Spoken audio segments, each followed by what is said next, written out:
greatest ally? Yeah, I don't think so. Honestly, it's about time to hear this story reported. Much has been made about Israel and their effects on President Trump and how we got into the war with Iran. But now it has been officially told from the inside by the New York Times, the two stenographers and stalkers of President Trump at the New York Times, directly from the White House, Bibi Netanyahu's lies to the president that were called bullshit by his own cabinet, that were called farcical by the CIA. And nonetheless, the Israeli government went to the White House and lied to Trump again and again. Trump decided to act on Iran anyway, and this story proves exactly why. You can agree or disagree, but it's the way that it happened, all the way down to the detail of where people were sitting in the room when Bibi Netanyahu gave his bullshit presentation. And I just want to start by saying, you know, if your buddy continually lied to you and it was to your detriment and got you into boondoggles that cost you a lot and had very little upside, you know, would they be your greatest ally? And this is something that we need to start asking questions about, like, what is the world order? You know, these are questions that are being asked of NATO. You know, what have you done for me lately? Is like El Salvador a better ally to the United States than England or France? You know, Spain wouldn't even let us fly over their country in order to deliver aid to Americans who were trapped behind enemy lines. Are they a great ally? No. And so in a world that's constantly changing, and right now changing dramatically and drastically, you need to be locked in with people who, at the very least, give you good information. And that's not what happened with Bibi Netanyahu, according to this New York Times article. Again, so detailed, in fact, that they talk about exactly where people sat in the room. So presumably, this is information that's being given directly from the White House to the New York Times in order to detail what happened. So what happened is that Bibi Netanyahu went to go brief President Trump and his cabinet a highly classified presentation in the Situation Room about bombing Iran. Behind the screens was Mossad's intelligence chief, and they gave a giant presentation about how easy it would be in order to topple the regime. They were wrong, by the way. Susie Wiles, White House Chief of Staff, Secretary Marco Rubio was there. Defense Secretary Pete Hegseth, Brazen Kane, Dan Kane, Joint Chiefs of Staff were there together. John Ratcliffe from the CIA were there too. Jared Kushner and Steve Witkoff, Trump's sort of special envoy to negotiate these things all around the world. Anyway, J.D. Vance was noticeably not there because he was in Azerbaijan. Makes you wonder, honestly, at the time. The presentation that Netanyahu would give over the next hour would be pivotal in setting the United States and Israel on a path towards major armed conflict in the Middle East, one of the most volatile regions. And it would lead to a series of discussions inside the White House the following days and weeks, details of which have not been previously reported, in which Mr. Trump weighed his options and the risks before going ahead and attacking Iran with Israel. This is the account of how Trump took the United States to war, and I guess kind of starts with the lies of Benjamin Netanyahu. So here we go. In the Situation Room, Netanyahu made a hard sell, suggesting that Iran was ripe for regime change. We've heard this before, expressing the belief that the U.S.-Israel mission could finally bring an end to the Islamic Republic. At one point, the Israelis played for Mr. Trump a brief video that included a montage of new leaders that could take over the country if the hardline government fell, including those was Reza Pahlavi, or whatever, however the hell you pronounce it, this goofball who lives in Bethesda, Maryland. It's so stupid. That's how dumb. As soon as I was reading this, I was like, that's how stupid this all is. That's how dumb it all is. And it's like such a joke. Anyway, Mr. Netanyahu and his team outlined the conditions for a near certain victory. Of course, that's how it always plays on paper. Iran's ballistic missile program could be destroyed in a few weeks. The regime would be so weakened that it couldn't choke off the Strait of Hormuz, and the likelihood that Iran would land a blow against U.S. interests in the neighboring countries was minimal. Mossad's intelligence indicated that the street protests inside of Iran would begin, and the impetus for Israeli spy agency helping foment the riots and rebellion. Intense bombing campaign would foster the conditions for opposition to overthrow the regime. The Israelis also said the Iranian Kurd fighters could cross into the border, opening up a ground front for the regime's collapse. Netanyahu delivered the presentation in confident monotone, an important person in the room, directly to President Trump. Sounds good to me, said Trump. And then he sent the prime minister on his way.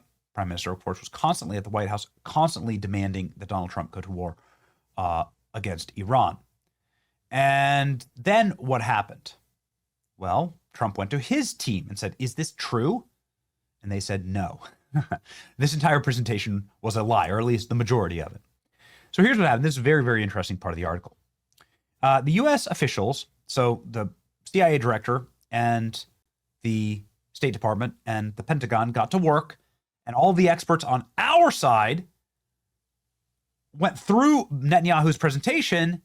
And these are the people who know Iran, know every single one of their leaders, know all of their capacities, knows every single underground tunnel. These are like the really, really intelligent people on Iran. And they got back to the president talking about what could actually happen and what won't happen. Intelligence officials that have deep expertise in U.S. military capabilities and know the Iranian system and its players inside and out broke down Netanyahu's presentation into 4 parts. The decapitation, killing of the Ayatollah, the crippling of Iran's capacity to project power and threaten its neighbors, popular uprising inside of Iran, and regime change. These are the 4 parts, okay, with a secular leader to govern the country. U.S. officials assessed that the first 2 objectives were achievable. It's amazing like how that happened, because that did actually happen. They did kill the Ayatollah like day one because they found an opportunity to do it, and they did end up really severely depleting Iran's capacity to project power. They really don't have a navy or an air force to speak of. They're kind of out of missiles. You can see that. That's like objectively true. So our intelligence was right. Get a load of this. They assessed that the 3rd and 4th parts, Netanyahu's pitch, which included the Kurds mounting a ground invasion and all the Iranian people rising up, that it was totally detached from reality. Mr. President joined the meeting. The CIA director briefed him on the assessment. He used one word to describe the prime minister's regime change scenario: farcical. At that point, Mr. Rubio cut in and said, in other words, it's bullshit, said Marco Rubio, the hero of the moment here. Ratcliffe added that given the unpredictability of the events and the conflicts, things could change, things could happen. This should not be considered an achievable objective. And they were right, by the way.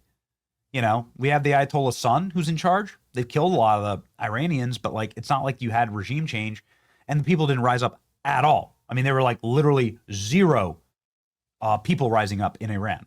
Okay. Maybe they were all killed. I don't know, but they didn't do it. Not even a single city like said, oh, we're going to not do this anymore. We're not a part of your regime. No one did that. Not like a single town, not a single dude herding a single goat in a single hut said, we're rebelling. Like that didn't happen. Okay. So it's a total lie from the Israelis. And obviously, then you have General Kane. This is Raising Kane. Trump said, what do you think about this? And General Kane said, sir, this is, in my expertise, standard operating procedure for the Israelis. They oversell, and their plans are not well developed. They know they need us, and that's why they're hard selling you. Okay. Trump quickly weighed the assessment. Regime change, he said, would be their problem. Talking about Israel or Iran, not exactly sure. But the bottom line was that the decision whether to go to war in Iran would not hinge on parts 3 and 4. It would hinge on killing the Ayatollah and the top leaders and dismantling the Iranian military. And that's why Trump went to war. And I think that you can sort of argue that that's exactly what that is what happened here, actually. We did deplete their military severely and, killed an enormous amount of their leadership.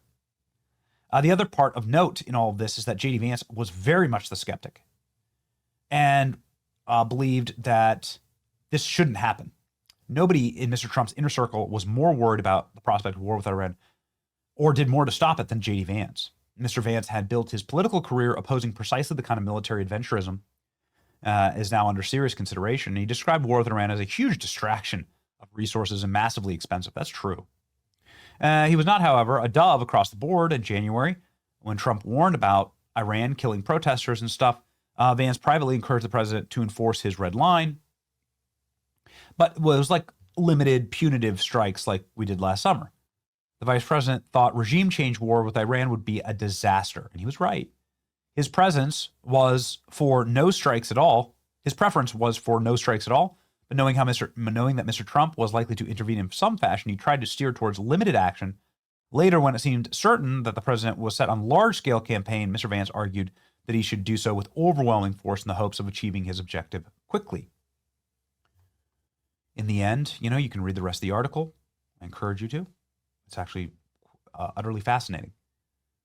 It's but that lead in with like how Bibi Netanyahu effectively, lied to convince Trump to go to war with Iran, and how catastrophically wrong Israeli assumptions were, and how right U.S. intel assumptions were, is remarkable.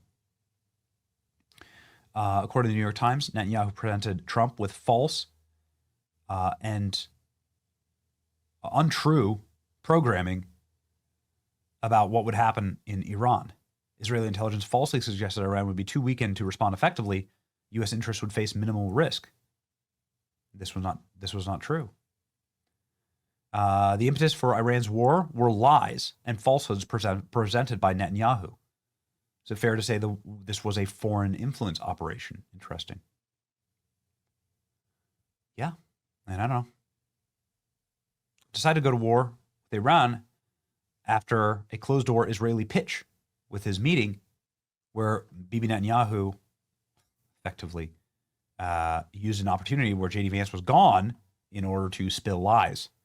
And now you'll be shocked to learn that the Israeli government is angry about the Trump ceasefire with Iran. Excuse me, I couldn't care less about a foreign country's opinion about a president's actions. Yes, thank you. We have like our own country to save here, okay? A few minutes after the Pentagon briefing wrapped, I spoke with President Trump briefly and asked him about his latest with Iran. And Donald Trump effectively saying, like, I'm not going to be tying the future of America to Israel and Israel's decisions in the region. Here's what I believe. You're not going to find me sitting here banging my fist on the table, like one way or another about any country, honestly. I mean this, right? Like, I love America. I don't hate the Iranians. I don't hate Israel. I don't hate the Russians, and I don't hate the Chinese.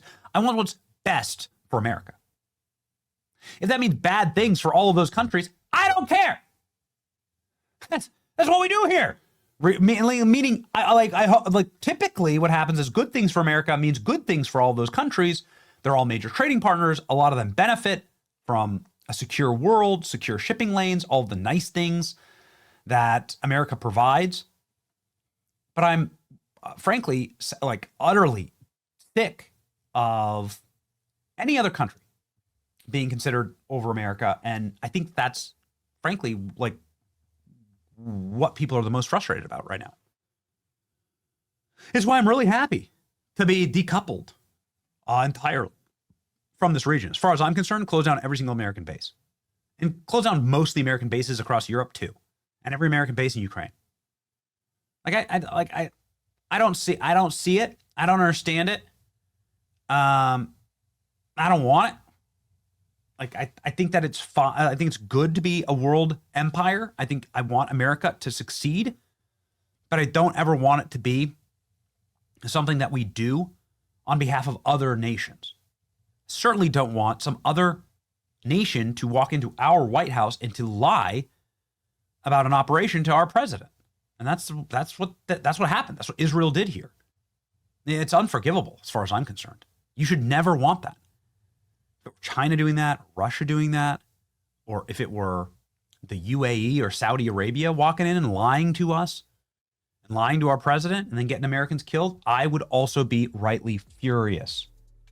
So it shouldn't happen anyway. I think that Bibi Netanyahu should be banned from the White House, as far as I'm concerned. Along with any other world leader like that behaves in a duplicitous fashion. And Zelensky should be on that list, obviously. That's what I believe. What do you believe? Let me know in the comment section. It's your boy Benny.